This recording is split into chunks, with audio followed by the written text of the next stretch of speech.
And they're represented here by Mr. Oniru, who is the controller of the Nigerian Immigration Services for Lagos State. Thank you so much for coming, Controller, sir. Thank you. We also have here in our midst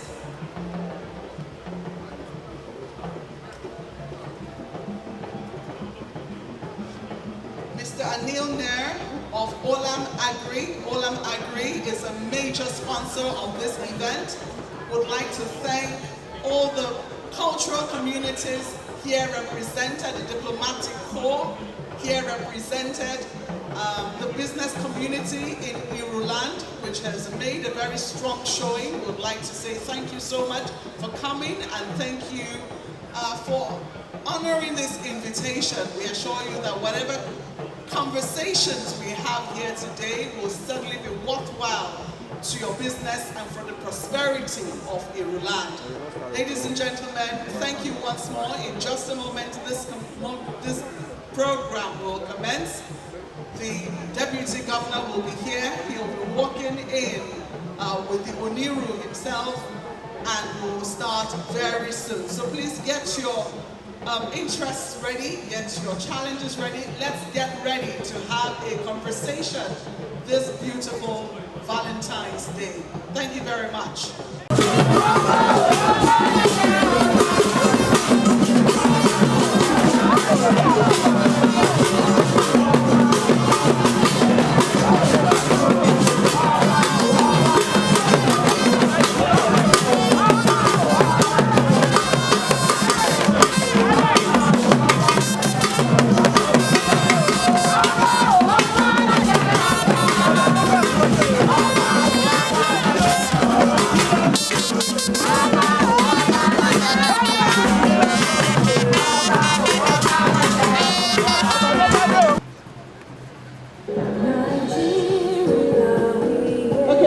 Just a moment. Linda is going to be leading us through the national anthem. Over now to you, Linda.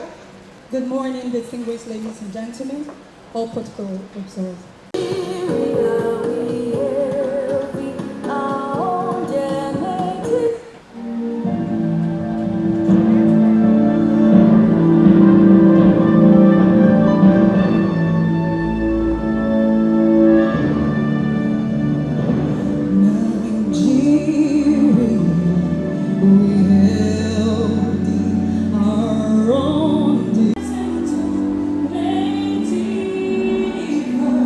Emperor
So, good afternoon, ma'am. Our chief host, the Oniru of Iru Kingdom, His Royal Majesty Oba Abdulwasiu Omogbolahan Lawal, Abisogun II, the Oniru of Iruland, members of the diplomatic corps here present, the controller of Nigerian Immigration Service, here represented by the controller of Lagos State, Mr. Oniru. He's of the Lagos State Command, heads of government agencies and parastatals present, our royal fathers here present, captains of industries here present, gentlemen of the press, ladies and gentlemen. Forgive me if I have not specially recognized you, but you are also recognized. Good afternoon to you all. Good afternoon to you all. Thank you very much, and happy Valentine's Day to you. Do I get to sing to you too? Wow. Happy Valentine's Day to you. Okay, thank you very much. Today is more than a gathering. It is a statement. It is a statement that heritage and enterprise are not opposing forces. They are partners in progress. And perhaps it is most fitting that we gather on the day the world sets aside to celebrate love. For love, at its highest expression, is commitment. I'm sure that Olori Miriam can attest to that. Commitment to people, to place, to palace, to legacy, and to the future we choose to build together. In recent times, there has been a growing national conversation about the constitutional recognition and formal inclusion of Nigeria's revered traditional institutions in governance and development. Here in Iruland, under the visionary leadership of Kabiyesi, we see a compelling example of why that conversation matters. Iruland stands as proof that tradition is not static, it is catalytic. It helps build businesses. Culture is preserved, yet vision is boldly modern. Legacy is honored, yet transformation is intentional. This Business and Cultural Day is therefore not merely a celebration of identity. It is an invitation to invest, to collaborate, and to help shape the future of this remarkable kingdom. At the center of this vision, this careful balance between heritage and modern enterprise stands a monarch whose leadership reflects both courage and clarity. Kabiyesi, we're happy and we're honored to convene under your leadership this afternoon. You have continued to position Iruland not only as a custodian of history, but also as an active architect of Lagos's future, thoughtful in stewardship, strategic in development, and deliberate in preserving the dignity of tradition while embracing opportunity.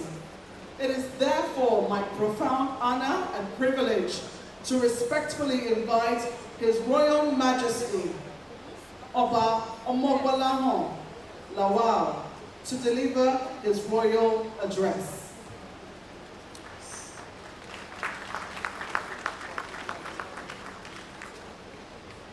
Kabiyesi, should I bring the mic to you? Is that the round of applause that we're going to give to our host, our chief host? Can we make it, can we show him some love? After all, it is Valentine's Day. Thank you very much. Thank you, distinguished guests.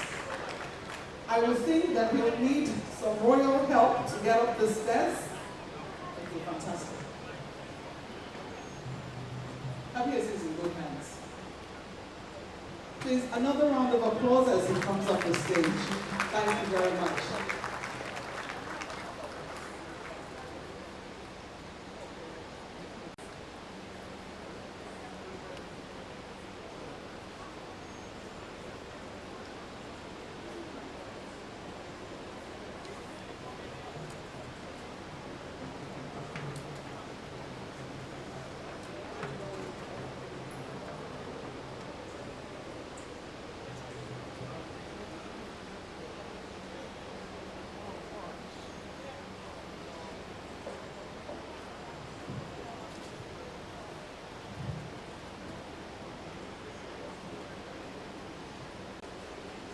the Deputy Governor of Lagos State,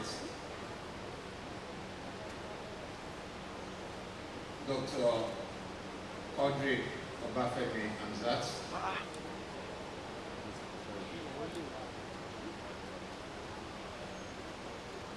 the Honorable Commissioner for Commerce, Cooperative, Trade and Investment,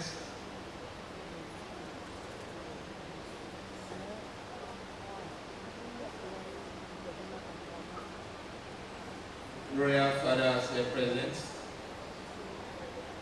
Kábíyèsí Ọba Adékúnlé Sulaimon Olófin of Sheila, Kábíyèsí Ọba Olúwa of Apapa,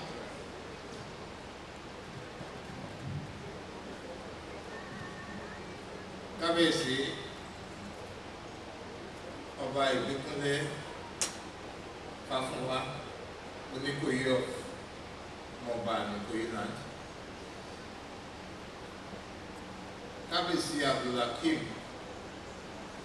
Abísókun Oníláṣẹ Láṣẹ land, Kábíyèsí Ọba Saheed Adémọ́lá Legacy, who is ably represented here by the Aro of Catalan. My darling wife, Lord Miriam,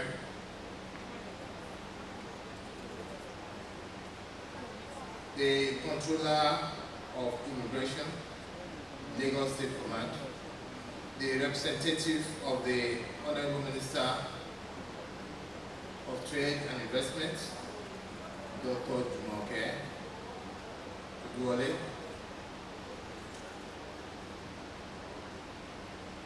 all the permanent secretaries here present, especially the permanent secretary, Commerce and that of Tourism.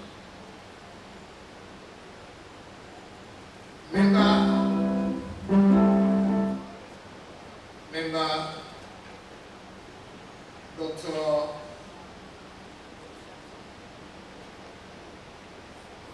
Jim Sam, the Honorable Member representing Apapa Federal Constituency, Oniru Council, all the distinguished guests, Ambassador, the Consular General of Burkina Faso, the Consular General of India, other diplomatic community here present, distinguished representatives, captains of industry, esteemed partners, sponsors, entrepreneurs, artisans, residents, and the proud people of Iru Kingdom. I welcome you all warmly to this historic Oniru Business and Culture Day. Today is not simply an event on our calendar. It is the institutional expression of a vision that has matured through years of reflection, consultation, deliberate engagement across our kingdom. Over the past 5 years, in my interactions with business owners, residents, investors, expatriates, youth leaders, and artisans within Iru land, one message has remained consistent and unmistakable. Growth must be coordinated. Dialogue must be structured. Prosperity must be inclusive. Your Excellency, distinguished guests, in every conversation, I hear the same aspiration. Our people desire development that benefit both host communities and investors. They seek a system where opportunity expands without friction, where engagement replaces uncertainty, and where collaboration replaces isolation. These recurring discussions point towards a clear solution: partnership built on trust, engagement sustained by structure, progress guided by accountability. Today, that solution takes institutional form through the Oniru Business and Culture Day, guided by our enduring philosophy of peace through partnership. We gather not merely to celebrate culture, but to create a platform where culture, commerce, and community development reinforce one another. Oniru Kingdom sits within one of the most dynamic commercial corridors in Nigeria. Within our geographic boundaries lie some of the most valuable real estate clusters, hospitality hubs, technology enterprises, financial institutions, and creative industry establishments in the country. Investment continues to flow into these assets. Enterprises operate at scale. Innovation thrives. With this vibrancy comes responsibility. As custodians of this land, our duty extends beyond preservation of heritage. We must ensure that development is orderly, inclusive, and sustainable. We must ensure that investors operate with confidence. We must ensure that host communities experience tangible benefits from growth. We must ensure that economic expansion strengthens social cohesion rather than strengthens it. This is why today's gathering is strategic. It institutionalizes a structured dialogue platform where businesses, investors, expatriates, residents, the palace, and relevant government institutions engage directly on issues that affect the ease of doing business in Nairoland. This is not a one-off conversation. It is the beginning of a sustained engagement mechanism. In deliberate partnership with the Lagos State Ministry, in deliberate partnership with the Lagos State government, particularly the Ministry of Commerce, Cooperatives, Trade and Investment, outcomes from this engagement will formally be documented and integrated into state-private sector development agenda.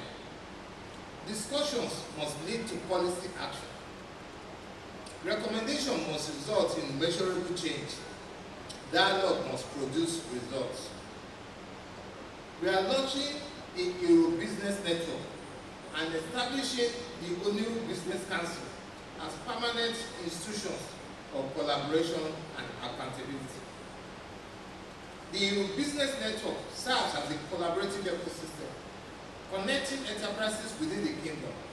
It creates structured interaction between local businesses, artisans, entrepreneurs, professional firms, investors, and corporate institutions. Its purpose is clear: encourage responsible investment, expand employment opportunities, strengthen small and medium enterprises, deepen supply chain linkages, promote local participation in large-scale commercial activities, transform economic growth into shared prosperity.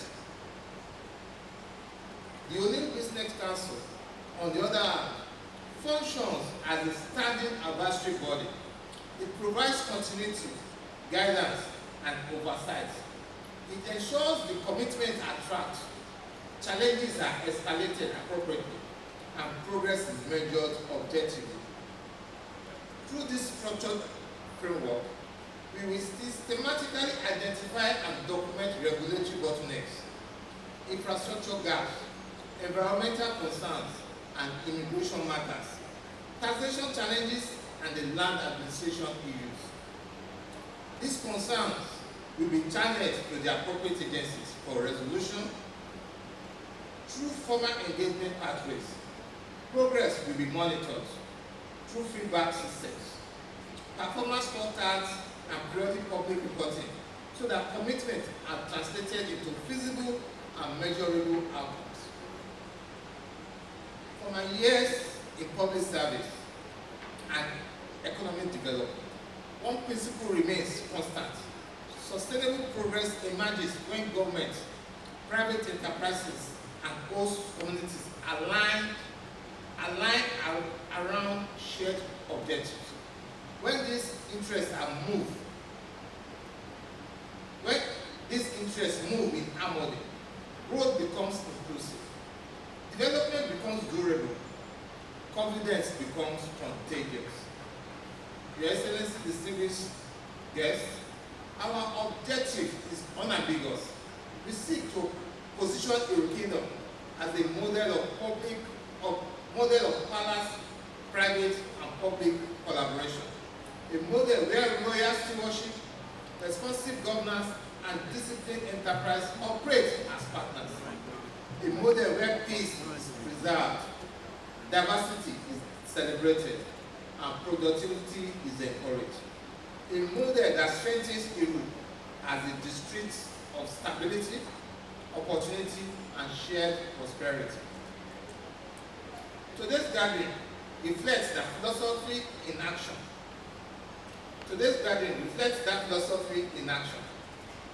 We celebrate our heritage because identity anchors development. We strengthen business relationships because enterprise drives prosperity. We institutionalize dialogue because accountability sustains trust. I extend sincere appreciation to our sponsors and partners whose support demonstrate confidence in the future we are building together. Your participation signals belief not only in this event, but in the long-term trajectory of the Kingdom.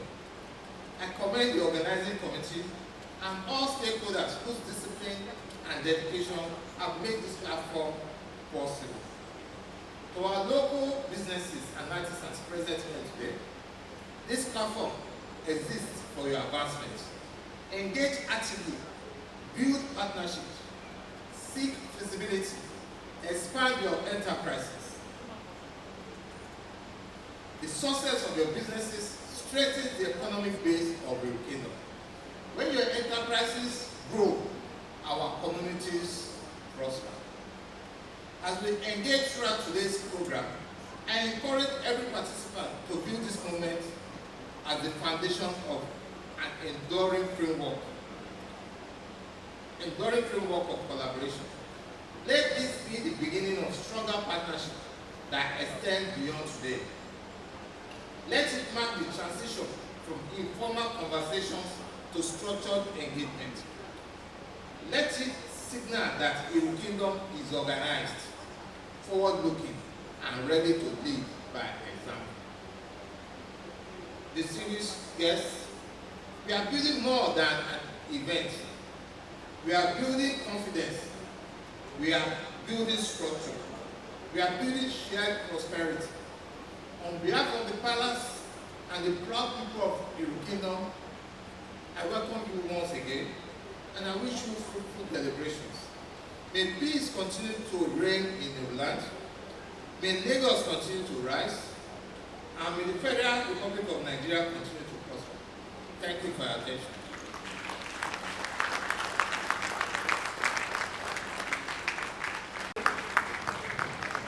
Ebomiki Kábíyèsí o. Eshegoni, thank you so much. Thank you so much. You did hear His Majesty talk about the establishment of the Oniru Business Council, the Oniru Business Network. These are brave and wonderful ideas that have come to stay because we all know that Lagos is the nerve center of Nigeria.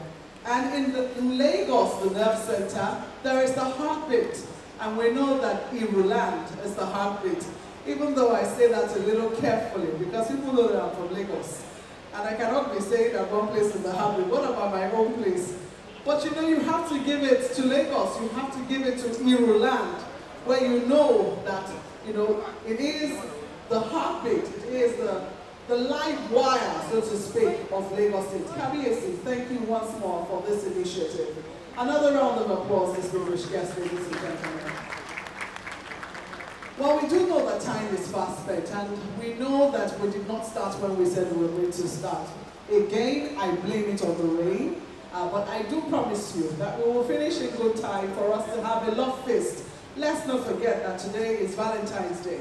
So, right now, I'm going to be inviting a man you would ordinarily not see in uniform on a Saturday, but he's here to take your concerns and also give our international community the assurance that they deserve that we're here to cooperate and make sure that every question they have around immigration and the new developments in that regard will be taken on board. Distinguished guests, ladies and gentlemen, without much ado, I'm going to ask you to please help me welcome Controller Christopher Oniru, who is the Controller of the Nigerian Immigration Service, Lagos State Command. A round of applause for him as he comes forward.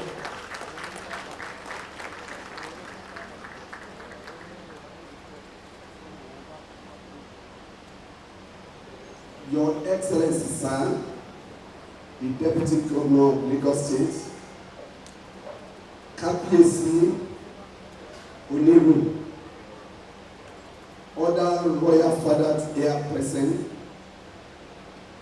members of diplomatic corps, and all members of Oniru Kingdom. First and foremost, I wish to thank Almighty God for making this event possible.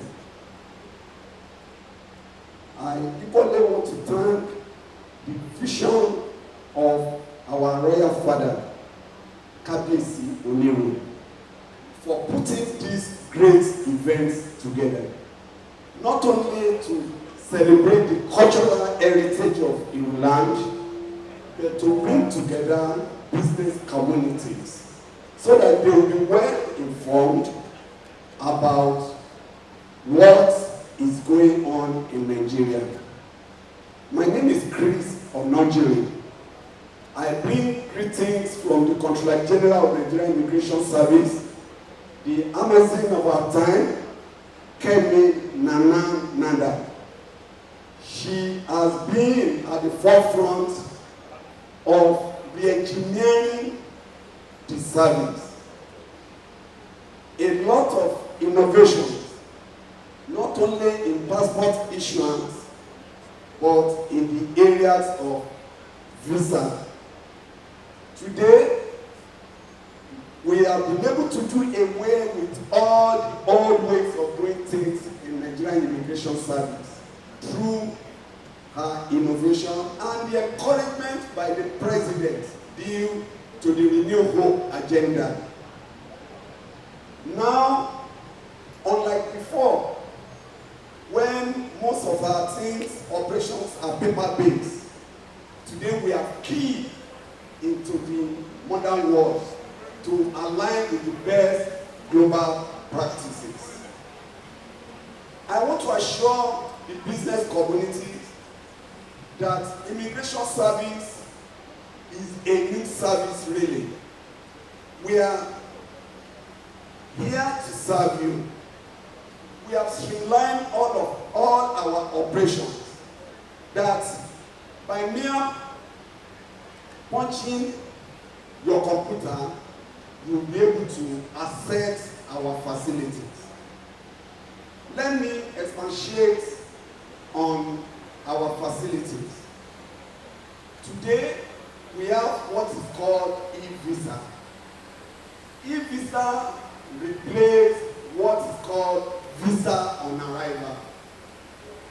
Before June last year, what we used to give to our short-time visitors to Nigeria is visa on arrival. But we discovered that it's a bit cumbersome for people to access this service. And then we want to make sure that we remove middlemen. And our minister, as young and dynamic is, he was able to introduce e-visa. What is e-visa? E-visa is a visa for a short-time visitor like tourists, a businessman coming into the country to explore Nigeria before he moves back to his country to prepare the ground. On this e-visa, you just need to fill all the necessary form, upload the data page of your passport, upload your flight schedule or your itineraries, and then the host, either a corporate body or an individual, has to accept what is called immigration responsibility. This immigration responsibility has to do with the fact that perhaps if any offense is committed, Nigeria government hold me tightly, I will be able to at least be responsible for this person. And the timeline is within 24 hours. You can access it, get it within 24 hours.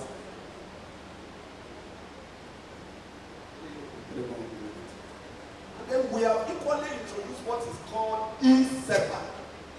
Unlike before, that you have to fill a lot of forms, this and that, go to the embassy will delay you even for more than 6 months. You will not be able to get your RTA 2A visa, which is the visa that permits you to reside or to work in Nigeria. Now, you just have to go to our website, fill the form. If you are over there, we call it out country. If you are in your country of origin, you fill it. And once all the necessary documents are uploaded, you come in. And the most important aspect of this is all the regularization process that we used to carry out that were a bit cumbersome. Everything has been done online. And once you come into the country, you go on with your business. I want to use this opportunity to inform the gathering here that we have just introduced a document we call NB. Before, we have a blue passport that permits you to traverse the West African coast. But of recent, that is November 28th precisely last year, we introduced a card that permits you to move across West African sub-region without carrying any paper. We think you just slot it in at the airport and your passage is clear. Well, let me, because of the time, Kabiyesi, thanks for this opportunity. Your Excellency, thanks for this opportunity. Thank you very much. More time for engagement. Thank you so much, Mr. Oniru, who is the Controller of Nigerian Immigration Service, Lagos State Command. Thank you once more. I'm sure that you have your questions waiting, especially in the area of challenges with regards to immigration. Thank you for telling us about recent innovations introduced within the Nigerian Immigration Service. Distinguished guests, ladies and gentlemen, another round of applause for Mr. Oniru. Well, I know that the next speaker, everybody is going to be listening very attentively to the next speaker, because this one has to do with your pocket. And I don't know how big the debate was in Abuja when these new tax laws were about to be introduced, and how nervous a lot of people were as to how this is going to work out. You know, Kabiyesi thought about that as well. So we have somebody here from the Nigeria Revenue Service. Yes, it's now the NRS. It's no longer the Federal Inland Revenue Service as we know it. As of the 1st of January this year, that name was changed to the Nigeria Revenue Service. So distinguished guests, ladies and gentlemen, if you know you want clarity on that subject of tax, which we all know is inevitable, I'm going to ask you to please kindly, warmly welcome, so that you can explain to us very clearly, Warmly welcome with me the Deputy Director, International Tax Department of the NRS, Mr. Oluwole Olushola. A round of applause as he comes forward, please.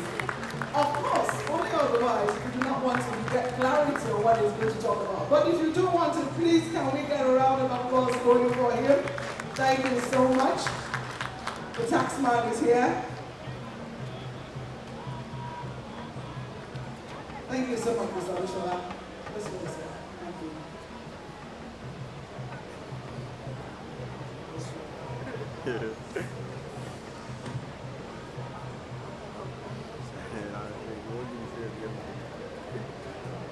Good afternoon, everyone present. I bring you warm greetings on behalf of Executive Chairman of Nigeria Revenue Service, Dr. Zach Adedeji, PhD, who regrets his inability to be physically here present, but is fully aligned with the spirit and strategic intent of this very important gathering. I will be reading his goodwill message. Your Royal Majesty, Oba Abdulwasiu Omobola Olawa Abisoku II, the Oniru of Iruland, Kabiyesi, the Honorable Minister of Trade and Investment, the Deputy Governor of Lagos State, the Royal Father here present, Kabiyesi, distinguished representative of Lagos State Ministry of Commerce, Cooperative, Trade and Investment, esteemed business leaders, investors, members of diplomatic and expatriate community, captains of industry, community stakeholders, distinguished civil servants here present, ladies and gentlemen. It is an honor to address you today. Let me begin by commending His Royal Majesty for the clarity and foresight embedded in the legit initiative, Let's Grow Iruland Together. What we are witnessing is not merely a ceremonial event. It is a deliberate governance innovation that places dialogue, partnership, accountability at the center of economic development. Business development remains the engine of economic progress. When businesses thrive, they create jobs, expand value chain, stimulate innovation, and deepen inclusion. Public policy, especially tax policy, must therefore support enterprise growth and not hinder it. Nigeria's new tax reform, alongside transformation of Nigeria Revenue Service, are intentionally designed to drive business expansion, subnational prosperity, and national economic growth. For too long, businesses in Nigeria have faced multiplicity of taxes, regulatory overlaps, compliance complexity, outdated law that triggers avoidable disputes and litigations. The nation is in turn suffering from very low tax to GDP ratio. This tax reform is changing that narrative permanently. It is about widening the tax base. It is not about increasing the tax burden.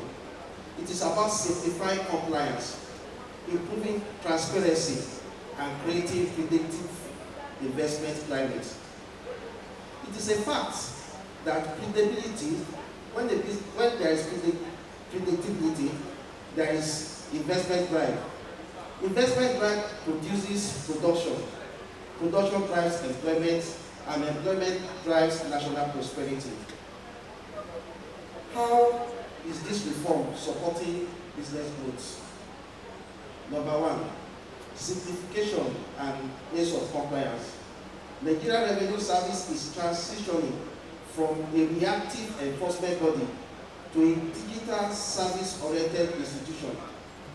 Today, businesses can register, obtain tax ID, file returns, make payment from anywhere in the world seamlessly and transparently without coming to tax offices. By reducing human interface and deploying cutting-edge technology, we are freeing businesses to focus on innovation, expansion, and job creation. Another way that NRS support business growth is certainty for investors and expatriates. We all know that tax uncertainty is historically discouraging to investments.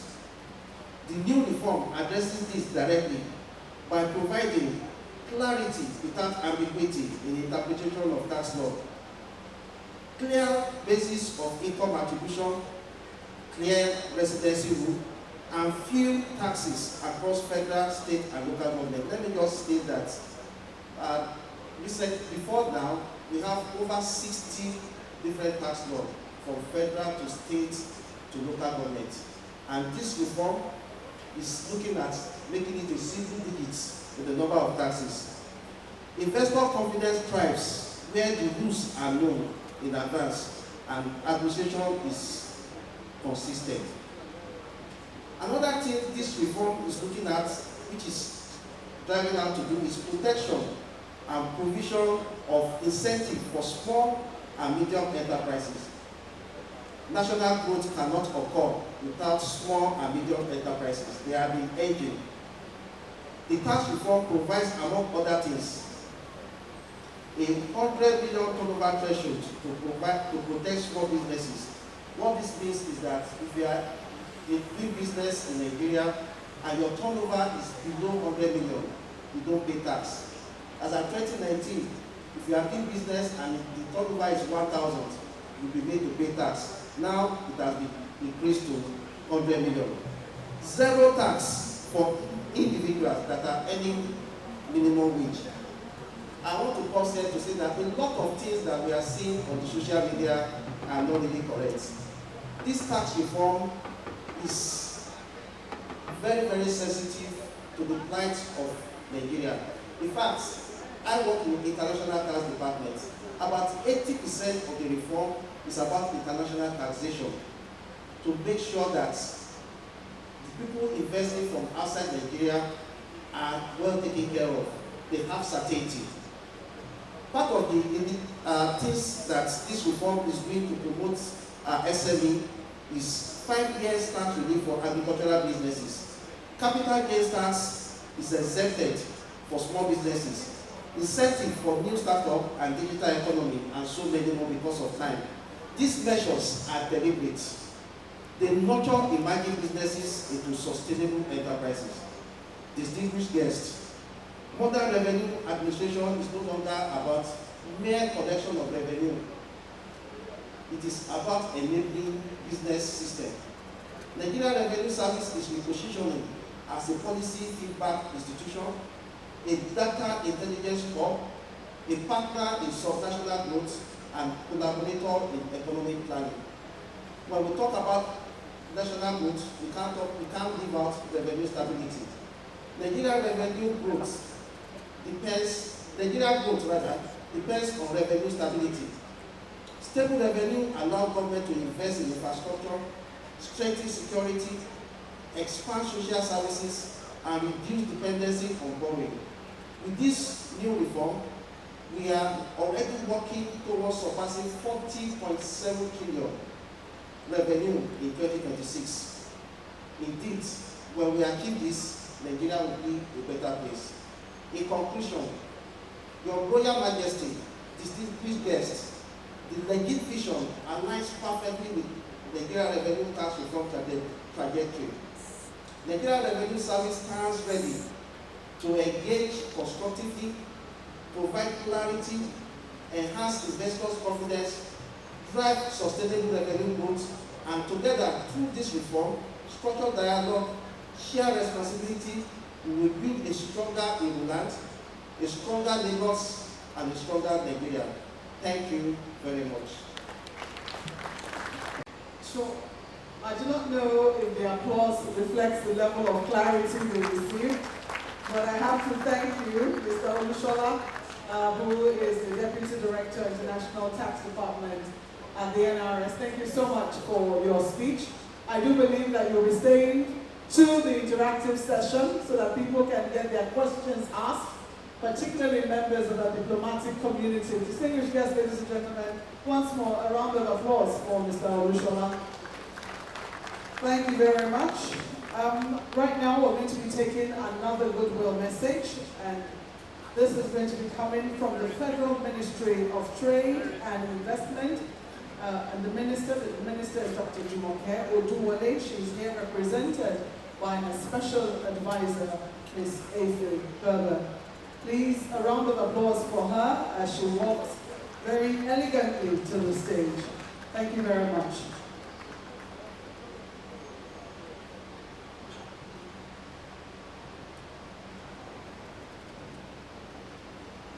Thank you, Your Majesty.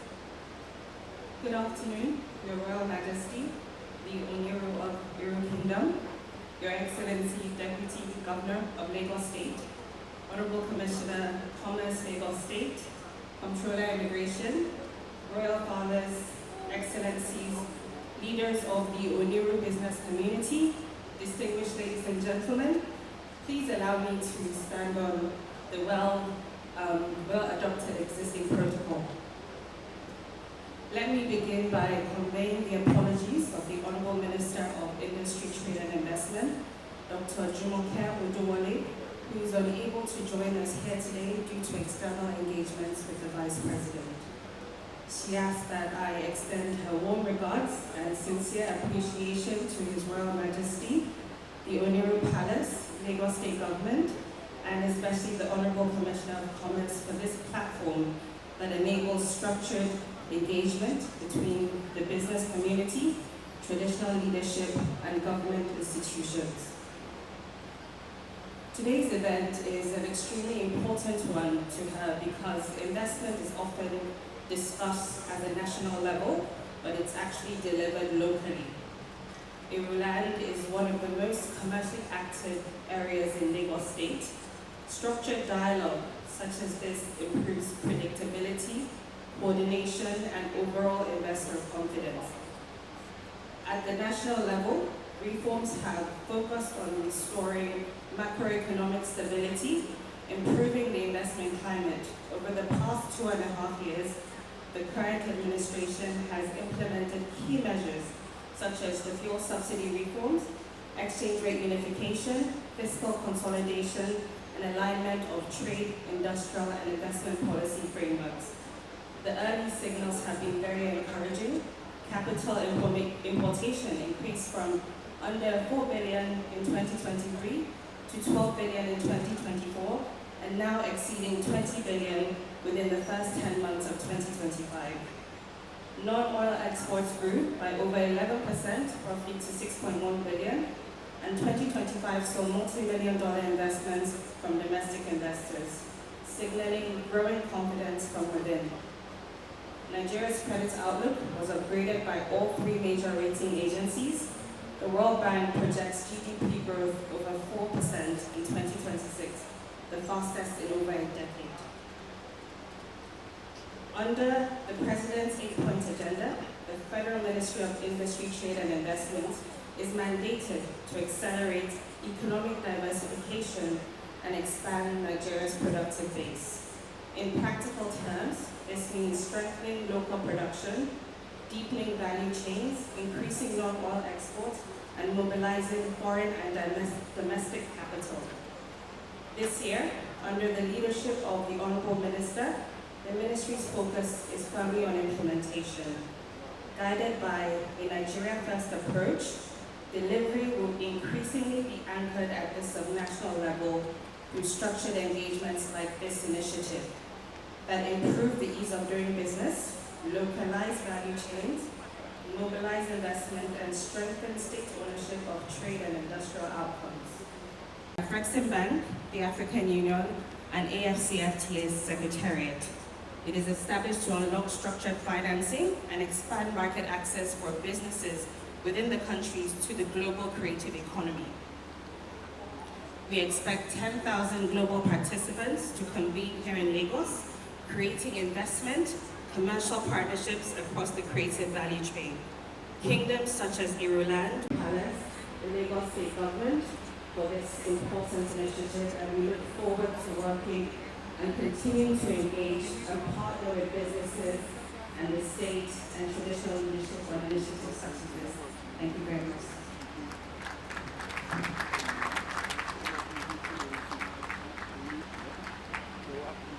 Distinguished guests, another round of applause for trade and investment. It's been Berber, thank you so much for your speech. Thank you so much. I do hope that you'll be staying for the interactive very, very swiftly in this event. The idea is not to take your time. The idea is to make sure that you are able to share what your experience has been, what your fears are, what your anxieties are, the things that you believe that the Lagos State government is doing right, the things that you believe the kingdom of Iru is doing right under the leadership of the Oniru himself, and how you think that we can move together, move forward together as Kabiesi himself highlighted in the speech, because clearly what we all seek is shared prosperity. We do know that when your business grows, Iru land will grow, Nigeria will grow, and we will all perhaps has piqued their interest. Mr. Oniru did speak about e-visas, and I do know that just before this event started, I was seated with one of the guests at this event, and he was saying, you know, just last year, e-visa was introduced, and he was able to, you know, clock in when he came in from London very swiftly, seamlessly. He just tapped in, and there was no need for any physical officer to go through his passport. But only recently it does appear that that is no longer the case at the international airports here in Lagos. And I think we have to be very specific. Here in Lagos, I do not know if it's still the same thing in Abuja.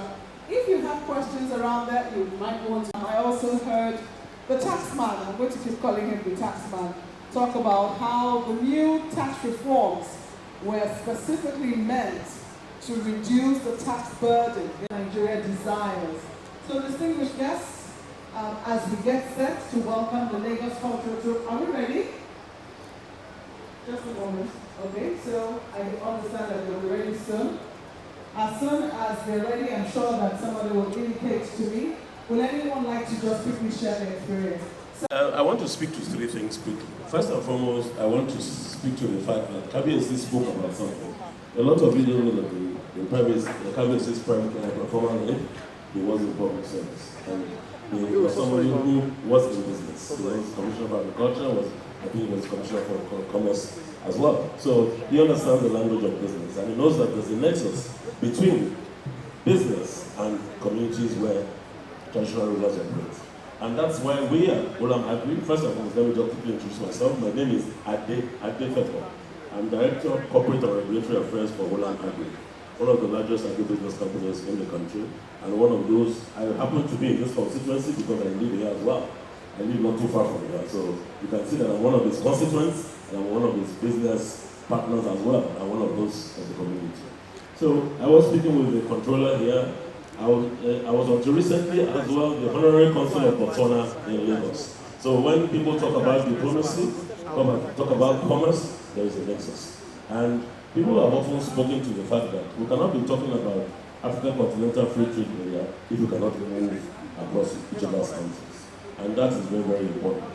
And the control of immigration, Lagos has just spoken to the fact that it's easy to come into the country, just do it, like Nike says, follow the instructions, particularly the West African brown, we used to have the brown card. I used to have the card.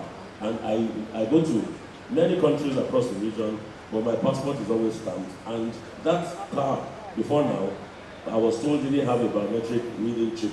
And because of that, for example, in Cote d'Ivoire, they will tell me, you know what, your country has not done what they need to do.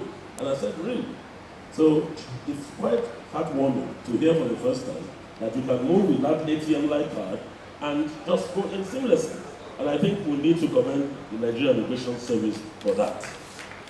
As an addendum, I sat, because we finished our work, I sat on the committee, the tax committee of government, representing the organized private sector.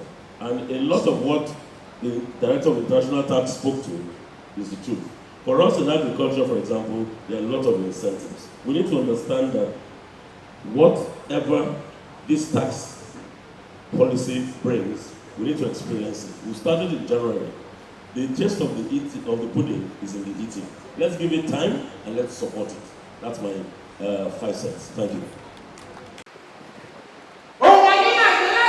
Thank you.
For Valentine's Day. If you did enjoy that, please a round of applause.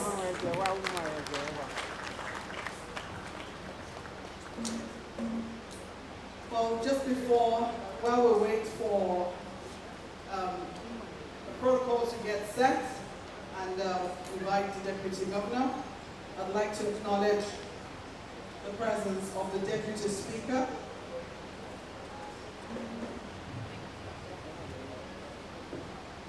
Of Lagos State, the Right Honorable Princess Mojisola Nasbat Miranda. She's the Deputy Speaker at Lagos State House of Assembly. Ma'am, you're welcome. Thank you so much for joining us at this event today. Oh well, without further ado, we have mentioned, shall I say, the fourth most powerful person in terms of authority, or shall I say the fifth most powerful person in terms of authority here in Lagos. I'm very unclear as to how the protocol will go.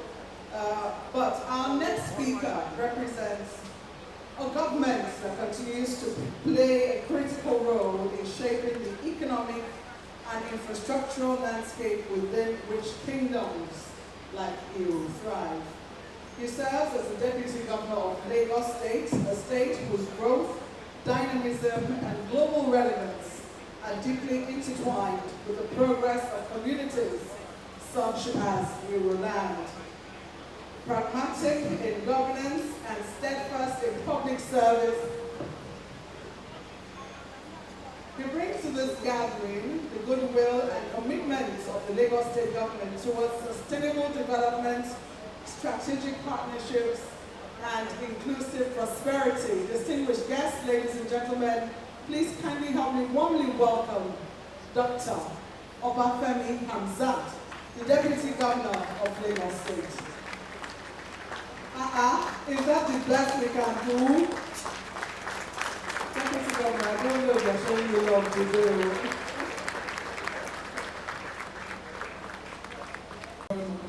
Happy Valentine's Day. It's a day of love. Please let's sing. Thank you very, very much. The Oniru of the Kingdom, His Royal Majesty the Wasi Omobala on the one, and his amiable wife, Oniru. Thank you very, very much for this gathering. The Honorable Minister for Industry, Trade and Investment, Dr.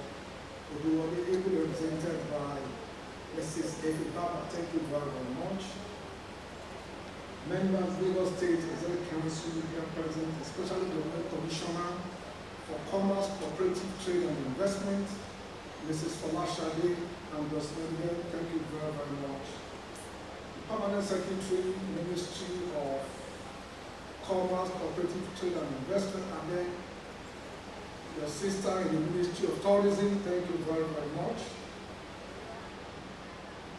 Our royal fathers, thank you very much in large numbers supporting Kabiyesi Oniru, His Royal Majesty of Patrick Ikunle Fafoluwa, Olukoni of Ikorodu land, His Royal Majesty of Saheed Ademola Elegushi, represented there by Aro of Ikate, His Royal Majesty of Maruf Oyekunle Atunga Oluwa, His Royal Majesty of Engineer Sulaiman Adekunle Bangbade, His Royal Majesty Oba Abdulhakeem Adesoju Onímọ̀ṣẹ́ Ìmáṣẹ́, His Royal Majesty Kábíyèsí Ọba Olúfọlárin Olúkáyọ̀dé Ògúnṣọlá ní Aláwọ̀ Ìlara Kingdom of Ìgbàlódé, His Royal Majesty Ọba Mudin Babátúndé Adébọ̀wálé Oníṣòwò Ọ̀fíìsì Ọ̀gá Aládé, His Royal Majesty Ọba Barrister Salimudeen Olúmọdé Bukasani. Ní ìrírí tẹ́lẹ̀ Kábíyèsí, thank you very, very much for supporting the Oniru of the land, and of course members of diplomatic corps that are here, head of government agency and distinguished citizens of Lagos and of course in the kingdom. It is an honor to be here this afternoon for this important business council session of the Oniru Business and Cultural Day. Let me begin by expressing my profound appreciation to His Royal Majesty Oba Abdulwasi Omobala Olawa ON, the Oniru of the land, for his gracious hospitality and purposeful leadership. Under Your Majesty's reign, the kingdom has not only safeguarded its rich culture, but has also distinguished itself as a model of structured growth, investment confidence, and responsible urban transformation. But I must say, Kabiyesi, that we expect nothing less. We know you, We understand your trajectory, so we are thankful to Almighty God for giving you the wisdom to do this. Lord, thank you for always taking care of our grace. Thank you very, very much. Your stewardship affirm a timeless truth that tradition and progress are not opposing forces. They are complementary pillars upon which enduring and sustainable development is built. As we continue on the developmental trajectory of our dear state and of course our nation, we must continue to interrogate our mode of development and the future of our economy. We must recognize that what truly matters to our people is performance that leads to continuous growth, stability for businesses, and opportunities for our teeming youth. Lagos, as we all know, is central to Nigeria's prosperity and competitiveness. The recent economic data indicate that Lagos contributes to roughly 1/5 of Nigeria's total GDP, about 23%, affirming its position as a primary engine of national growth and productivity. It holds the largest concentration of SMEs in West Africa. Am I lying? Ministry of Commerce. And it serves as the gateway for foreign indirect investment. These statistics are the result of deliberate governance choices and sustained reforms. Over the past years, this administration has focused on strengthening the foundations of economic prosperity through our team's development agenda by expanding the modes of transportation in our state to east transportation and unlock new commercial corridors across the beautiful state of Lagos. In the area of technology and innovation, Lagos has reinforced its position as Africa's leading startup ecosystem. Through policies supporting infrastructure investment and regulatory reforms, we are building a digital economy that attracts global capital while empowering local talent. In revenue generation and fiscal responsibility, we have continued to strengthen our internet-generated revenue without placing undue burden on our people. We have done so by widening the tax net, improving compliance, and leveraging technology, ensuring that government remains accountable and capable of delivering public goods. The transformation of the Oniru axis itself tells us a powerful story. What was once just a residential estate has become a prime destination for hospitality, real estate increase, commerce, and creative enterprise. This did not happen by chance. It is the product of strategic planning, strong collaboration with the traditional institution, and investment confidence in the stability of our state. Therefore, let me again say it here clearly. Our business community must be assured that Lagos will always remain open for business, stable, and forward-looking. Our duty as leaders in this state, and of course across the country, is to ensure that political transitions, when they occur, are peaceful, orderly, and guided by collective interests of our people. We will continue to protect the gains that we have made and continue to prioritize infrastructure, job creation, youth empowerment, and security. The Oniru Business and Cultural Day provides a model of how leadership can shape development responsibly. Obviously, what we have shown is that when traditional institutions provide stability and clarity of vision, investors respond positively, the state apparatus also collaborate, communities will grow, culture will become an asset, and prosperity is shared. In Lagos, we have deliberately embraced the principle of an inclusive economy because we recognize that our youthful population is dynamic, they are creative, and extremely ambitious. What they require are opportunities, access to skills, mentorship, market, and capital. Through targeted programs that support the SMEs, digital entrepreneurship, the creative economy, and vocational training, we are expanding pathway to prosperity and ensuring that growth is broad-based, not concentrated in the hand of few. What we have seen is that the SMEs can do well, but between the age 0 and 5 is the challenge, where majority will just perish. So what we are doing is to make sure that we do a lot of mentorship. How do you run business? How do you keep accounts? How do you actually manage your staff? So it's not just to give capital, but to also follow that capital to make sure that businesses understand, especially the SMEs. So Lagos State is not just merely growing, we are evolving into a more inclusive, opportunity-driven economy that will leave no one behind. We are positioning ourselves as a sub-national economy that can compete globally. We are strengthening public-private enterprises and partnerships. We are modernizing regulatory frameworks. So we therefore welcome and thank the President of the Federal Republic of Nigeria for the tax reforms. We know, like my said, when it was happening, there was a lot of noise. But we cannot be a nation that doesn't progress. We cannot be. So those taxes that we are using before were given to us by colonial masters. You know, some of them were 1938. 1938. In 1938, there was no internet. There's no fintech. So all these are happening. So we must evolve. And thankfully, we have evolved. So we therefore call on Business Council to remain actively engaged in policy dialogue, community investment, and civic responsibility. Your role goes beyond profit. It extends to building the nation and the community. Your Royal Majesty, Oba Duwasi Odukola Lawal, and of course your beautiful Lulu, we want to thank you and commend you for your leadership, for creating a platform like this that bridges enterprise and heritage. May Irulan continue to flourish. May our partnerships continue to be deepened, and may Lagos State continue to rise as a model of world visionary leadership and collaborative governance achieved. And may God bless the Federal Republic of Nigeria. Thank you very much. Your Excellency, I'm going to ask you to, This is just the first round. This is just the first round.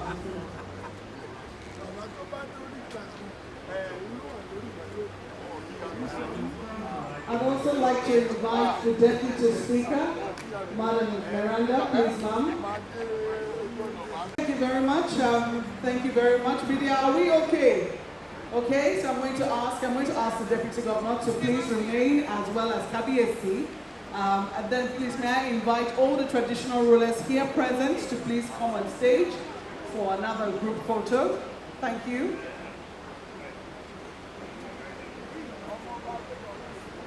Honorable Commissioner, please kindly remain, please.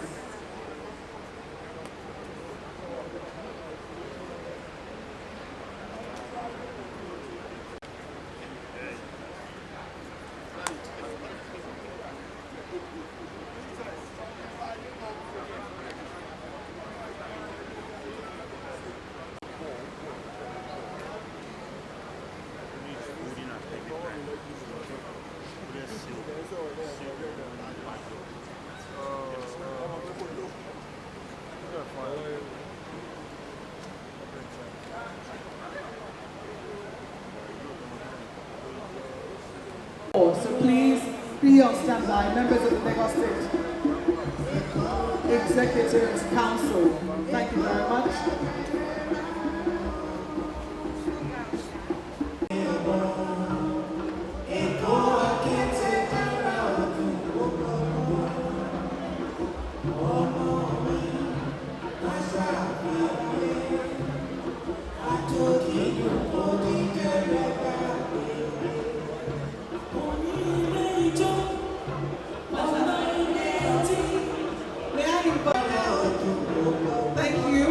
Commissioner, please do not leave just yet.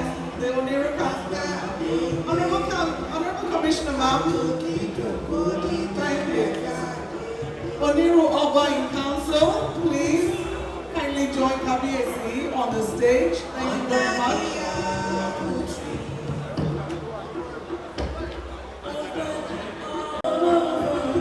White Cap Chiefs of Lagos, are they here present? Please kindly proceed to the stage. Thank you very much.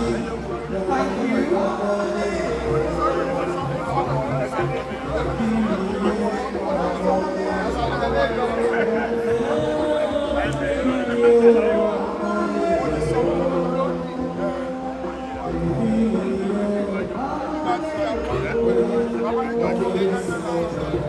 Thank you very much. The White Cap Chiefs of Lagos, they're taking their time, walking very legally as they ought to.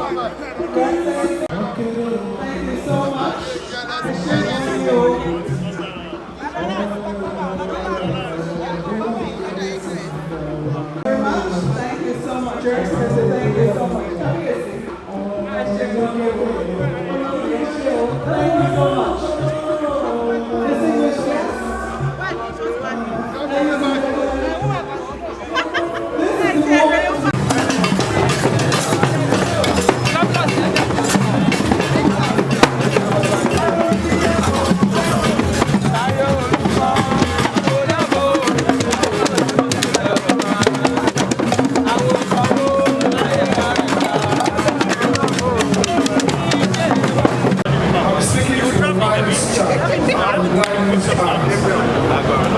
For all property owners, which I think the business environment is one of them, the 3 levies in Lagos State, which are tenement rates, ground rents, and neighborhood improvements charge. All these payments has been consolidated into one, which is now called the land use charge.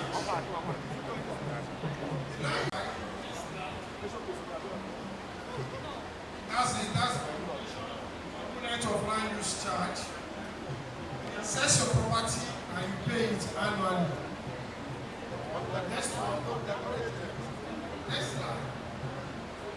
So, if the place is being land use charge is under the Office of Finance, the Honorable Commissioner of Finance provides that into the land use charge. And we have the appeal tribunal. If you have anything against your assessment, you want to contest your assessment, you are not pleased with your assessment, you want to have any question, you have something against your assessment, tribunal to let that go. Then you have the department that is in charge, which is like one department, the Department of Taxation and Revenue is in charge of land use charge. So we implement the activity of land use charge in Lagos State. One is that who pays? Who pays the land use charge? Right? Pays the property owner, possession in title, and we have the representative of the property and the occupier. In the case, those are the people that pay. Why do they pay? It's your civic responsibility to pay land use charge in Lagos State. It's a civic responsibility for all those development programs. Then you have public to support the healthcare and every part of it. Why you don't pay? If you don't pay land use charge, you pay. Thank you very much. I have a question. Is it possible to pay our land use charge from the comfort of our businesses? Or do we have to go physically to the ministry to go and pay? If that is still the situation, on this Valentine's Day for giving us the Achievement Award. Can we clap for Fela Post? She was, yes, I'm here to see Raisakuti and the head of the Raisakuti family. And I really was touched by what Kabesi said. When he said that development is orderly, inclusive, and sustainable. And we must key into those 3 words. And the question I want to ask the ministries that are in charge of that orderliness is, what systems do we have in place to ensure that maintenance of roads and drainages are systematized? Because if we want to promote culture and tourism, we must have cities that are attractive and provide the quality of life both to the citizens, the visitors, the investors, and the tourists. A quality of life that will keep them coming in droves as people keep going to Miami or some other areas, Morocco. I think the destination, I know we have our date is December, but I can tell you we can do a whole lot more. If we have cities that are well planned, roads are well maintained, and it's clean, and it is secure.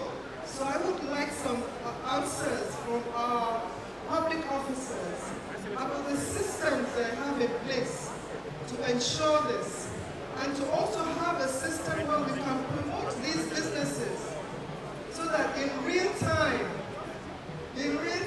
they can transmit their businesses to the world. And once again, I know Lagos State will continue to lead Nigeria and Africa if we do some of these little things that cap all the efforts. me thank Mrs. Folashade Ambrose Medema for all that she is doing to ensure that ease of doing business becomes something that businesses in Lagos State can become more reliant on, they become more supportive of.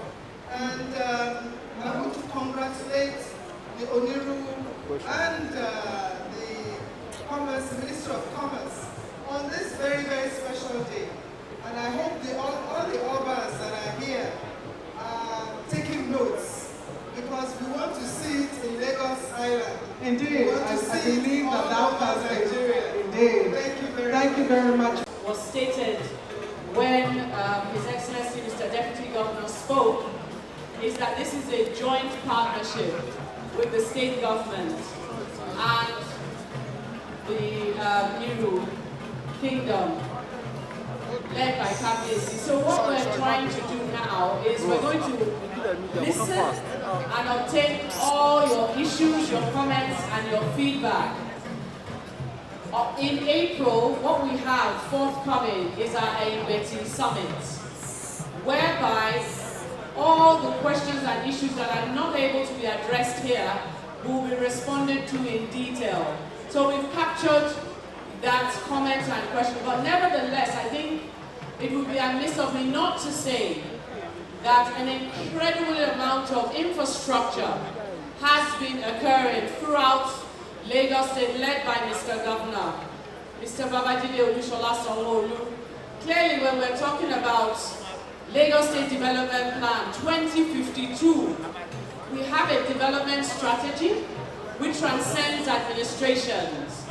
We also have our Themes Plus development agenda as well. And the M, because that's obviously an acronym, they all stand for acronyms. There's one called transportation, which you alluded to. There's one called Making Lagos State a 21st Century Economy.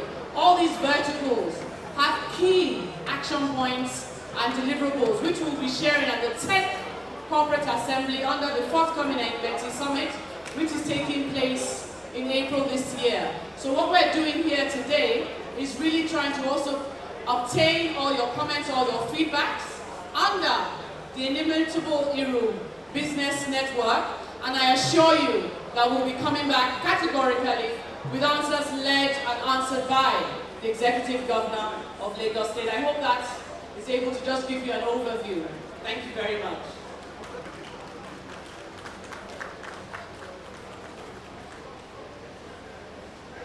Honorable Commissioner, ma'am, for that very succinct explanation on why we're gathered here, and the fact that you really want to get people out. And what I can hear already is that members of our expatriate community seem rather shy to express some of their concerns, but I assure you that none of these things are intended to be used against anyone. They are intended to be used for the benefit of your business and also the prosperity of your land.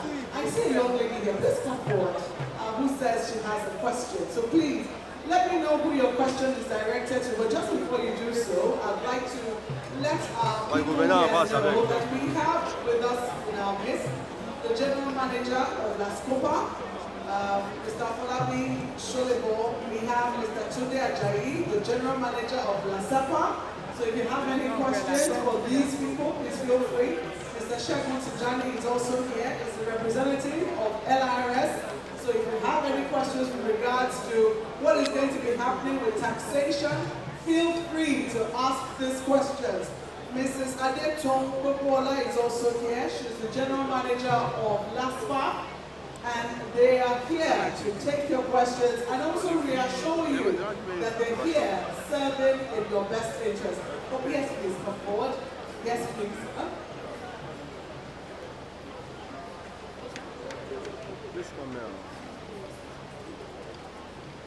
Your name, give us your name, and the business that you do, and what your concerns are. Thank you very much.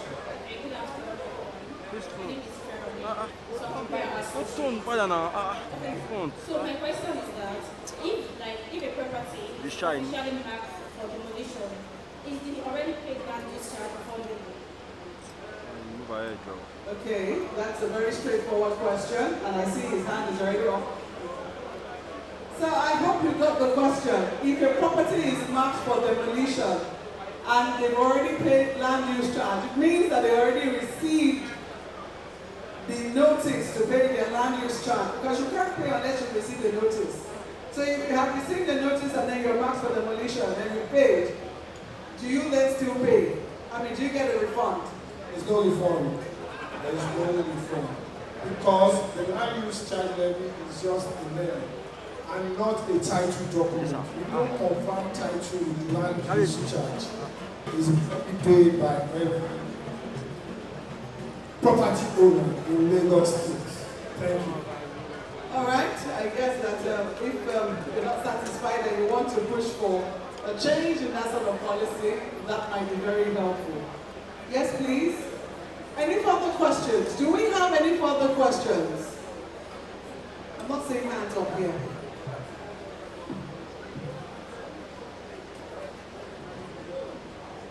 Any further questions? Any concerns that anyone would like to raise?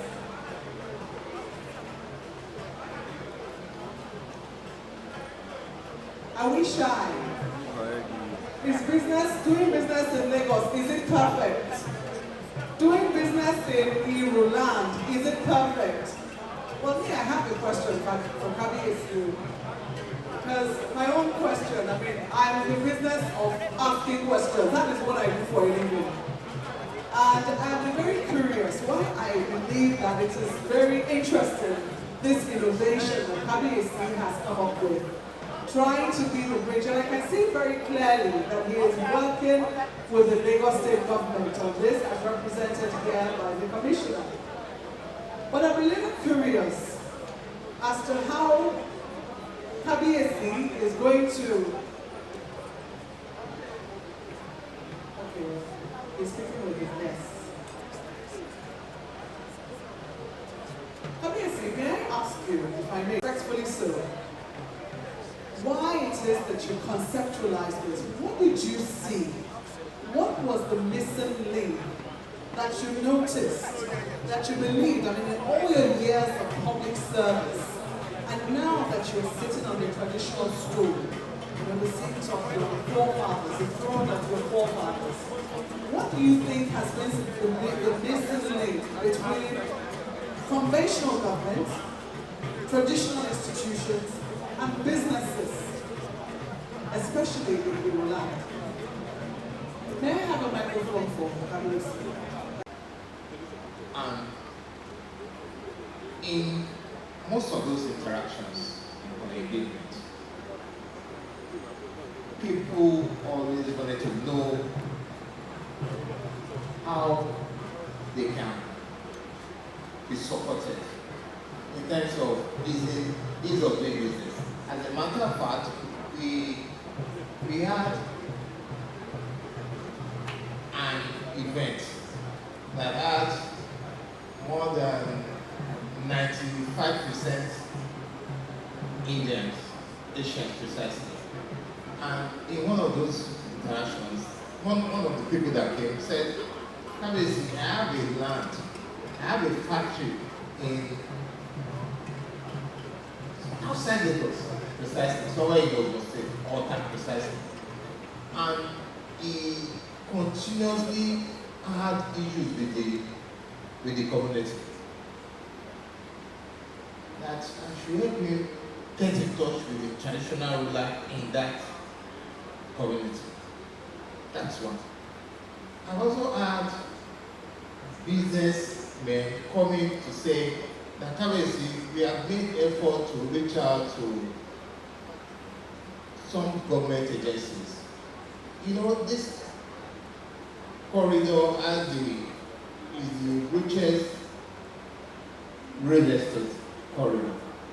And regularly, people come to me, Kabiesi, I have a property that is marked for whether demolition or trying to get approvals.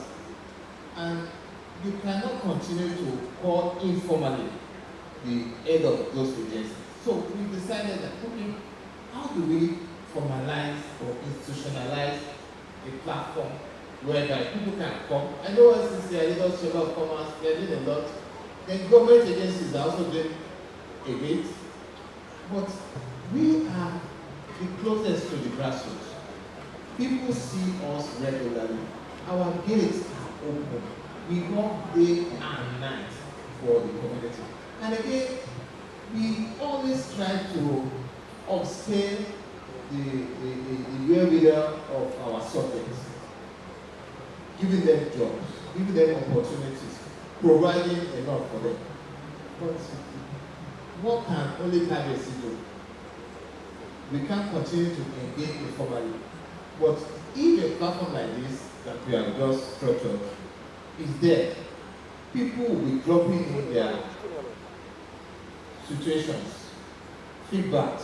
You know, government of Lagos used to have corporate assembly, and I think corporate assembly will be 10 years this year. Corporate assembly, what we have today is a model of corporate assembly, but from the grassroots, from the traditional institutional perspective. That's why I've invited my brother kings to come, and each one represents a division of Lagos. We have the Borua representing the Ikorodu division, Alara, the Third division. We have Odisolu, Ibejleki, Ikoyi, Ichosa, and of course Oluwa representing the ports and Apapa. That is why they are all here. We have similar situation. And what I'm saying here now is going to be replicated by some of our traditional rulers in their different kingdoms. It is defined by our entrepreneurial depth. It is defined by the market women in Ajah, the cooperative members in Ikorodu, the manufacturer in Amuwo Odofin, the creative entrepreneur in Victoria Island, the technology innovator in Lekki, and the small trader scaling into the continental export under AFTA. We have reaffirmed that partnering with the Palace remains a powerful instrument of grassroots financial inclusion, strengthening of governance standards, and improving transparency. We have stated integrating regulatory oversights will reposition our structured vehicles of communication. We have recognized that trade competitiveness is not optional. Lagos is strategically positioned within the African Continental Free Trade Area. We have strengthened value chains. We have not acknowledged that investment promotion must remain disciplined. Investor confidence depends on policy consistency, regulatory clarity, and infrastructural reliability. So I say here once again, public-private partnerships must unlock financing across industrial clusters, logistic corridors, and digital infrastructure reforms. The transformation of the Oniru axis stands as evidence that when structured collaboration exists between palace authority, responsive governance, and disciplined enterprise, corridors evolve into thriving economic hubs. The Oniru Business Network cannot remain a symbolic platform. It must function as an operational ecosystem, connecting enterprises within this kingdom, strengthening supply chains, and encouraging local participation in major investments. The Oniru Business Council must not become ceremonial. It must provide continuity, track commitments, escalate bottlenecks, and ensure measurable outcomes. I have to close by saying, an economy is not by applause. It is built by alignment. When governments show up with structure, traditional institutions show up with legitimacy, and the private sector show up with discipline, and growth becomes predictable. There is an African proverb that reminds us, when spider webs unite, they can tie up a lion. Individually, our institutions may appear modest in capacity. Collectively, Structured and aligned, we possess the collective strength to resolve bottlenecks, unlock finance, scale enterprises, and transform corridors into engines of shared prosperity. Iru Kingdom stands at influence. Lagos State stands at scale. The responsibility now is execution. So on behalf of Lagos State, I say, and on behalf of the Ministry of Commerce, I reaffirm our partnership commitment. Your Royal Majesty, thank you for your vision and steadfast stewardship. To our partners and sponsors, thank you for your confidence in the future we are building together. To our business leaders and artisans, thank you for your enterprise and resilience. To the good people of Iru Kingdom, thank you for your trust.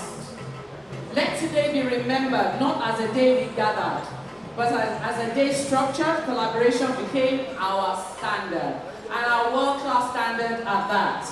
Together we continue to build a Lagos that works for all, and as we say in Lagos State, Igbega, Ìpínlẹ̀ Èkó, Àjùmọ̀ṣe. Thank you. Thank you very much. The dancers, the belly dancers from Belarus Dance Company. Thank you very much.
Hello, sorry, ah, madam.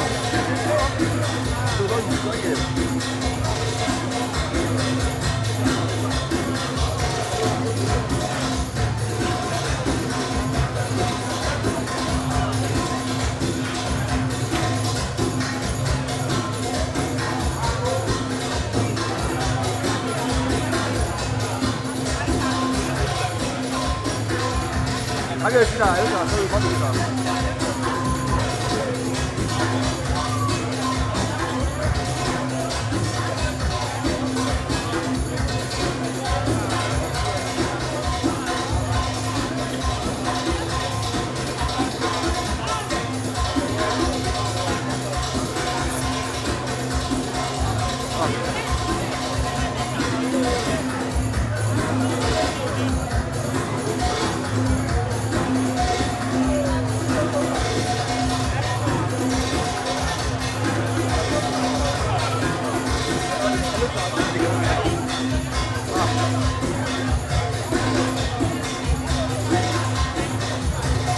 Elisa, please.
the beautiful women I see around here. Thank you so much. Ẹ̀yin gbẹ̀lẹ̀dẹ́ ẹ ṣé gan ni o. Bóyá o. Ìgbà yìí o.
that now, please now.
Indeed. So we're going outside the shores of Nigeria now, all the way to Asia, where we're bringing in the umbrella dancers from China.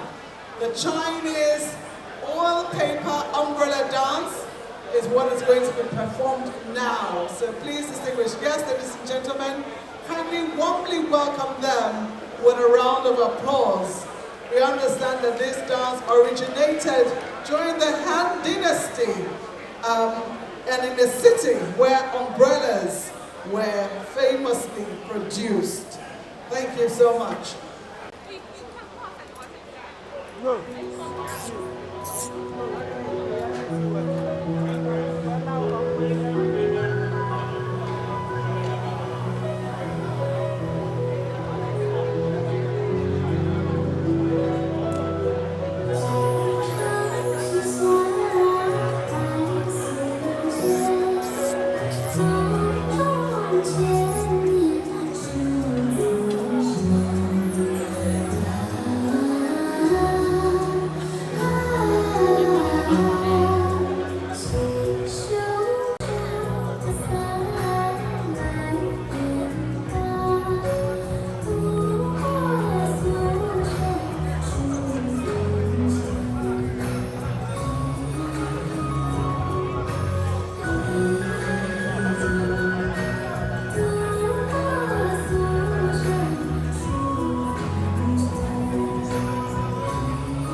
Baba.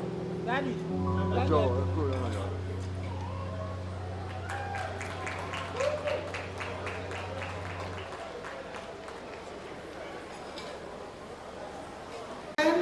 We're all about culture here today, and we're moving very swiftly to invite the Maasai dancers all the way from the highlands of Kenya. You can see them in their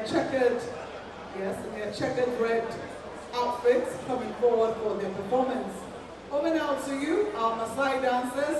Please be mindful of our stage, even though it will take anything. Máa yẹ gan. Náà lè gbogbo concept tó smart.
Right here in my bag.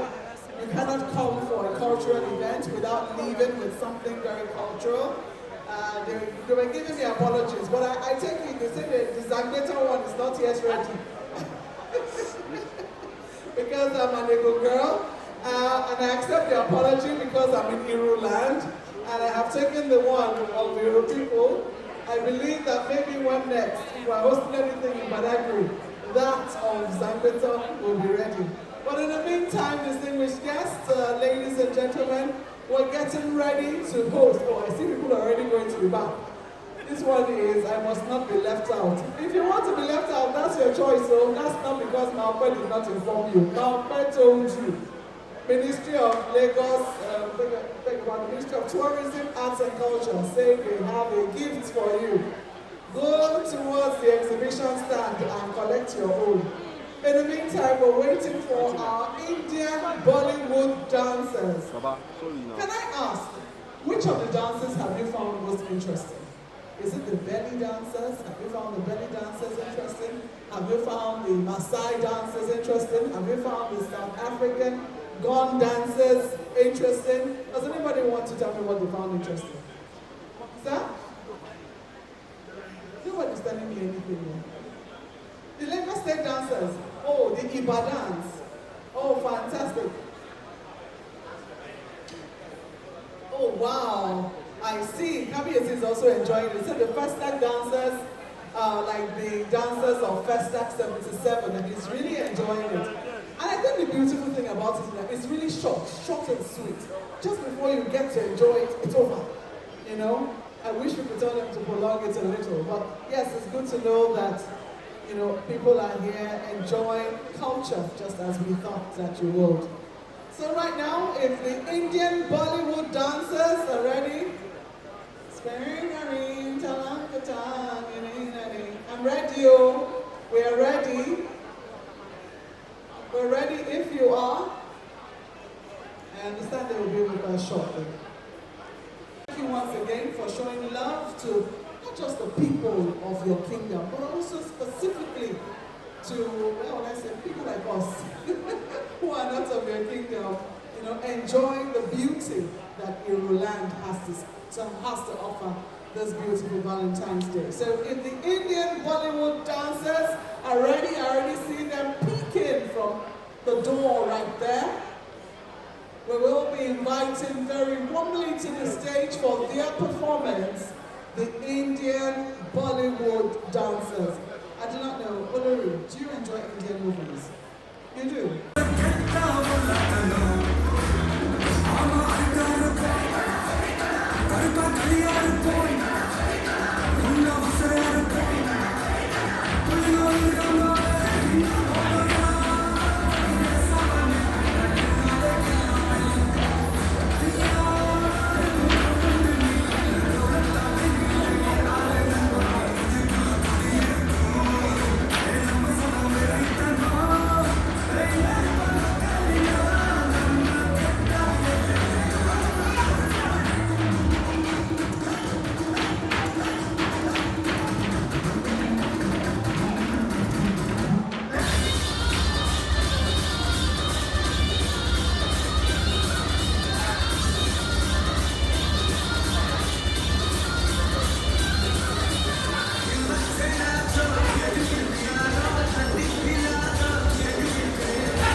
Well, one last command performance, and that's going to be by the Yoruba community. It's going to be a Yoruba cultural dance presented to us. But in the meantime, I see that there's still a queue back there. If you know you have not been able to get a hold of your own gift, please make sure that you do not leave here without holding a piece of culture in your hands. By all means, just a moment. Go right in. You make yourself available.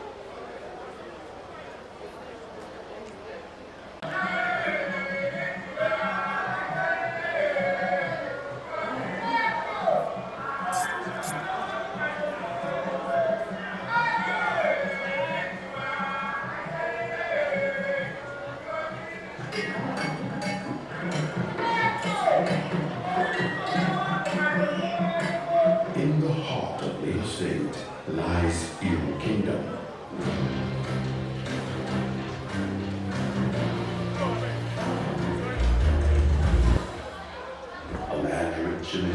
culture and promise. The economic heartbeat of Lagos, the center of excellence. Since ascending the throne as the 15th Oniru, His Royal Majesty Oba Abdulwasiu Omobalawal CON Abisobu II has led a transformation, impactful, inclusive, and deeply rooted in heritage. The legit vision, let's grow in land together, a multi-dimensional, multi-stakeholder plan to shape Iru into a sustainable city, thriving on resilience, culture, and innovation. Over the past 5 years, the legit vision has steadily come to life, reshaping Iru across every sector. At the core of this renaissance lies culture and tourism, the soul of Iru's identity.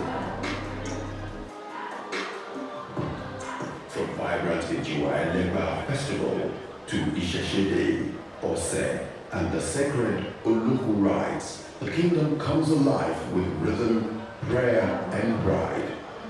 These traditions not only preserve heritage, but foster unity and tourism, drawing people from near and far.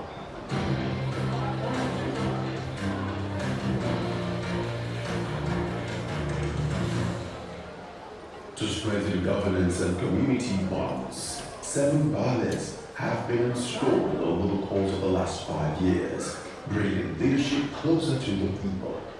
And from the very first year of his reign, Oba Abdulwasiu Omobalawal has galvanized the entire Iru kingdom with unprecedented grace. A total of 20 honorary chiefs have been recognized for their contributions to the development of Iru Kingdom, reflecting the inclusive spirit of Iru.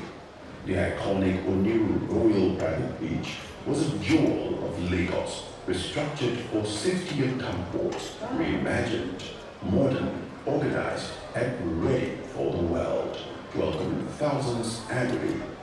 Despite the fact that our beach and its counterparts, the Good Beach and Soul Beach, were seeded for infrastructural development, the Lagos Coastal Road, their legacy continues to enrich the kingdom's tourism and economy, including the hosting of the 2023 Lagos State Countdown, Lagos Seafood Festival at the Oniru Park, and a host of others. Iru is not just preserving heritage, it's preparing for the future.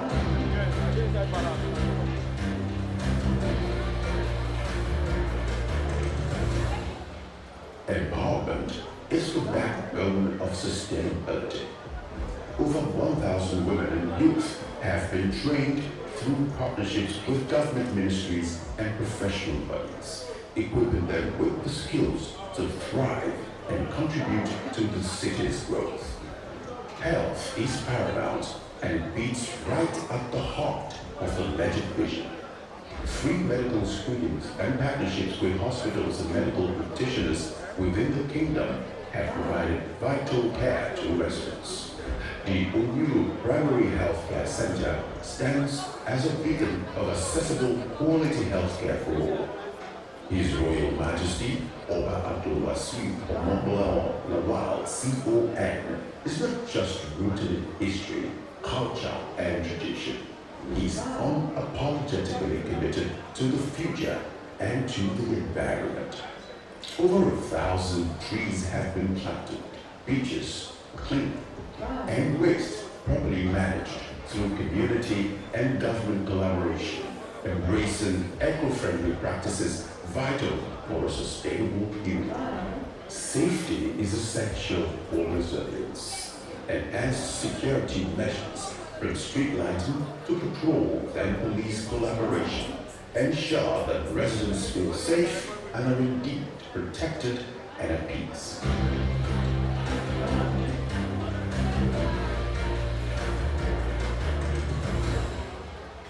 A city thrives when its people are cared for. Through welfare programs, food distributions, and culture collaborations, Iru fosters a spirit of community and compassion, supporting its people especially the most vulnerable, through all seasons. A sustainable city must be well planned. With community engagement at its core, the Oniru Estate Office was established to manage development, security, and land issues, ensuring transparent and inclusive growth for all residents. As part of the legit vision for sustainable living, His Royal Majesty has partnered with the federal government, PCNGI, Lagos State Ministry of Transportation, and LAMATA to deploy over 40 compressed natural gas CNG buses in Oniru Kingdom. This initiative offers affordable, eco-friendly transport while boosting job creation and local revenue, reinforcing Oniru Kingdom's commitment to inclusive, sustainable development.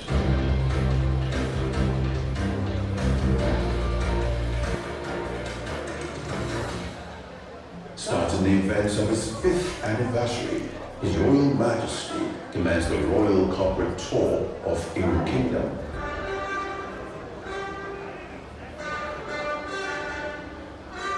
Engaging key stakeholders and personally thanking them for their valuable contributions since his ascension and sharing plans for the future, highlighting key areas of sustainable collaboration and value creation.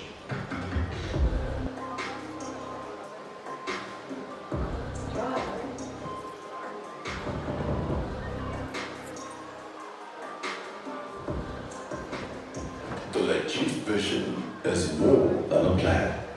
It's a promise to grow Oniru land together, fostering culture, empowering people, preserving the environment, and building a resilient, thriving city.